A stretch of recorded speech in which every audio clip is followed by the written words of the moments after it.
বিজ্ঞানের সাইকোলজি, বিজ্ঞানোলজি। গত ভিডিওতে আপনি জেনে গেছেন যে আজকের বিষয়বস্তু কী হতে চলেছে।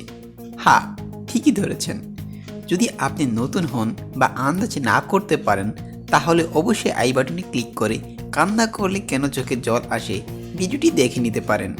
আর আমাদের চ্যানেলে নতুন হলে অবশ্যই সাবস্ক্রাইব করে রাখেন। সাবস্ক্রাইব করে থাকলে অবশ্যই আপনাকে অনেক অনেক অভিনন্দন। আপনি আমি সবাই ভূমিষ্ঠ হওয়ার পর কান্না করেছি।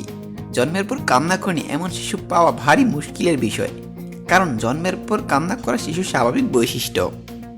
যদি জন্মের পর নবজাতক কান্না না করে, তাহলে বুঝে নিতে হবে সে অসুস্থ বা বিশেষ ধরনের শিশু। এই তিন ধরনের মাঝে আপনি কোন পর্যায়ে রয়েছেন জেনে নিন আপনার মায়ের কাছে। ওয়েট, ভিডিওটা শেষ হোক তারপর। আচ্ছা, এবার আসি মূল বিষয়ে। বাচ্চারা কান্না করলে জল না আসার কারণ হিসেবে চক্ষুরোগ বিশেষজ্ঞরা বলেন, সদ্যজাত চোখে অশ্রুনালী থাকে বটে, তবে জন্মের পরপরই তা পুরোপুরি গড়ে ওঠে না। জন্মের পর শিশুর সেই অশ্রুনালী পুরোপুরি গড়ে উঠতে সময় লাগে কম করে হলো 3 থেকে 4 সপ্তাহ।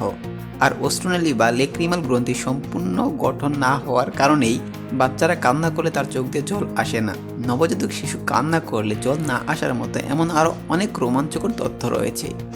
যেমন 1 নম্বরে রয়েছে নবজাতকের হার। প্রাপ্তবয়স্ক মানুষের তুলনায় নবজাতকের হারের সংখ্যা অনেক বেশি হয়ে থাকে।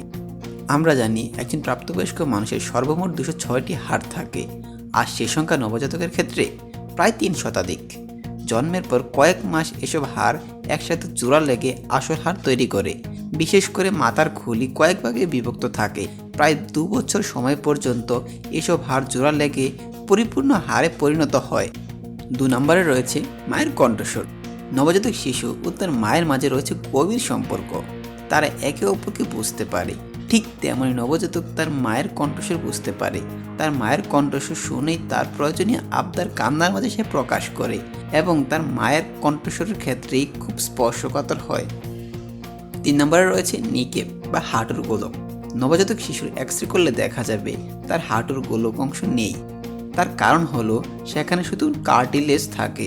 এই কার্টিলেজ থেকে নিকেপ বা হাঁটুর গোলক তৈরি হতে বেশ কিছুদিন সময় নেয়। 4 নম্বরে রয়েছে রং। নবজাতক শিশুরা প্রথম অবস্থায় সাদা এবং কালো রং ছাড়া আর বাকি কোনো রঙকেই চিহ্নিত করতে পারে না, তবে কিছু সপ্তাহ যাওয়ার পর তারা রঙের পার্থক্যটাকে ঠিকভাবে বুঝে নিতে পারে এবং সেটাকে জাস্টিফাই করতে পারে। 5 নম্বরে রয়েছে স্বাদ গ্রহণের ক্ষমতা। নবজাতক শিশুর স্বাদ গ্রহণ করার ক্ষমতা প্রখর হয়ে থাকে।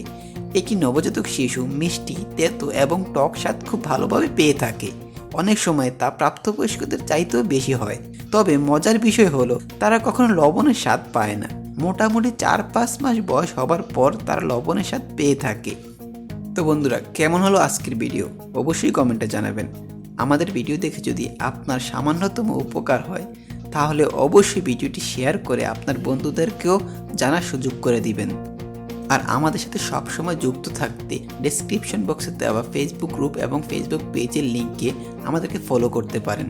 পরবর্তী ভিডিও অবধি ভালো থাকুন, ঘরে থাকুন, সুস্থ থাকুন, ভালো থাকুন, ভালো রাখুন। Stay home, stay safe.